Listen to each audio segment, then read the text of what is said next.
రతన్ టాటా దేశంలో పరిచయం అక్కర్లేని పేరు. ఇండస్ట్రియలిస్టుగా గొప్ప పేరు తెచ్చుకోవడమే కాదు, మానవతావాదిగా దేశ ప్రజల గుండెల్లో చోటు సంపాదించిన ఘనత ఆయన సొంతం. 84 ఏళ్ల రతన్ టాటాకి సహాయకుడిగా అన్ని సమయాల్లో తోడుండే వ్యక్తి సంతన్ నాయుడు. టాటా కుటుంబంతో ఎటువంటి సంబంధం లేని సంతన్, రతన్ టాటాకి ఎలా చేరువయ్యాడు? ఈ వీడియోలో చూద్దాము. ఇటీవల రతన్ టాటా తన 84వ జన్మదిన వేడుకలను అత్యంత సాధారణంగా జరుపుకున్న వీడియో దేశవ్యాప్తంగా చాలా మంది దృష్టిని ఆకర్షించింది. వేల కోట్ల రూపాయల ఆస్తులు, సంపద ఉన్నా కేవలం ఒక కప్ కేక్తో తన బర్త్డే జరుపుకున్నారు రతన్ టాటా. అయితే ఈ బర్త్డే వీడియోలో రతన్ టాటాకి కేక్ తినిపిస్తూ ఓ టీనేజ్ కుర్రాడు కనిపించాడు కదా. అతనే సంతన్ నాయుడు. అతను టీనేజీ కుర్రాడేమీ కాదు. పూణే యూనివర్సిటీలో మెకానికల్ ఇంజనీరింగ్ పూర్తి చేసి కార్నెల్ యూనివర్సిటీ నుంచి ఎంబీఏ పట్టా తీసుకున్నాడు. ప్రస్తుతం టాటా గ్రూపులో డీజీఎం హోదాలో ఉన్నాడు. మలి వయసులో రతన్ టాటాకి చేదోడు వాదోడుగా ఉంటున్నాడీ యువ ఇంజనీర్. కుటుంబ నేపథ్యం. పేరు చూసి సంతన్ నాయుడు తెలుగువాడు అనుకునే అవకాశం ఉంది. కాని అతని స్వస్థలం మహారాష్ట్ర. సంతన్ నాయుడు పూర్వీకులు మహారాష్ట్రకి వెళ్లి స్థిరపడ్డారు. 1993లో పూణేలో జన్మించాడు సంతన్ నాయుడు. చదువు. పూణే యూనివర్సిటీ నుంచి 2014లో ఇంజనీరింగ్ పూర్తి చేశాడు. ఆ తర్వాత టాటా గ్రూపులో డిజైన్ ఇంజనీరుగా జాయిన్ అయ్యాడు.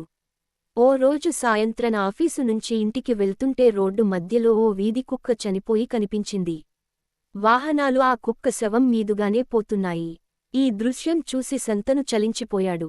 తన స్నేహితులతో కలిసి వీధి కుక్కల కోసం రేడియం స్టిక్కర్లతో తయారు చేసిన కాలర్స్ని తయారు చేశాడు. తను ఆఫీసుకు వెళ్లే దారిలో కనిపించిన కుక్కలకు వాటిని అమర్చాడు. ఆ పనికి మరుసటి రోజే స్థానికుల మంచి రెస్పాన్స్ వచ్చింది. టాటా ఇంటర్నల్ మ్యాగజైన్లో సైతం దీనిపై స్టోరీ రాశారు. ఈ క్రమంలో ముంబైలో ఉన్న వీధి కుక్కలన్నింటి ఈ కాలర్ అమర్చాలంటూ చాలా మంది సూచించారు. అయితే నిధుల సమస్య ఎదురైంది. తండ్రితో ఈ విషయానికి చెబితే, వీధి కుక్కలను కాపాడేందుకు సాయం చేయాల్సిందిగా రతన్ టాటాని అడుగు. ఆయనకి కుక్కలంటే ఇష్టం అంటూ ఐడియా ఇచ్చాడు తండ్రి. రతన్ టాటాతో పరిచయం ఇలా.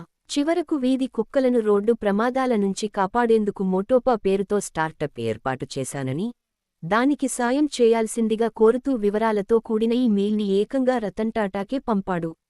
రోజులు గడిచిపోయినా అటునుంచి ఎటువంటి రెస్పాన్స్ రాకపోవడంతో రెగ్యులర్ పనిలో పడిపోయాడు సంతన్.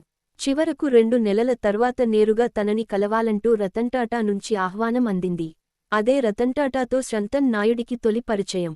వ్యక్తిగతంగా రతన్ టాటాను కలిసి తన ప్రాజెక్టు గురించి వివరించాడు సంతన్. వీధి కుక్కల పట్ల అతను చూపిన ప్రేమకు రతన్ టాటా ఫిదా అయ్యారు. వెంటనే సాయం చేసేందుకు అంగీకరించారు రతన్ టాటా. అటా మోటోపా స్టార్టప్ మొదలైంది. అసిస్టెంట్గా ఉంటావా అన్నారు. మరి కొన్నాళ్లకే కార్నెల్ యూనివర్సిటీలో ఎంబీఏ సీటు రావడంతో సంతన్ అమెరికా బయల్దేరాడు. ఎంబీఏ పూర్తి చేసిన తర్వాత టాటా గ్రూపులోనే పని చేయాలంటూ సంతన్ని కోరారు రతన్ టాటా. ఎంబీఏ పూర్తైన తర్వాత తిరిగి వచ్చిన తర్వాత టాటా ట్రస్టులో డిప్యూటీ జనరల్ మేనేజర్ హోదాలో జాయిన్ అయ్యారు. అయితే కొద్ది కాలానికే సంతన్ను పిలిపించుకున్న రతన్ టాటా, పని ఒత్తిడి ఎక్కువగా ఉందని, తనకు వ్యక్తిగత సహాయకుడిగా ఉండమంటూ కోరాడు. అలా 2018 నుంచి ఇప్పటి వరకు రతన్ టాటాకి నీడలా వెన్నంటి ఉంటున్నాడు సంతన్. వీడియో నచ్చితే లైక్ చేయండి. ఇలాంటి మరిన్ని వీడియోస్కి మన ఛానల్ని సబ్స్క్రైబ్ చేయండి.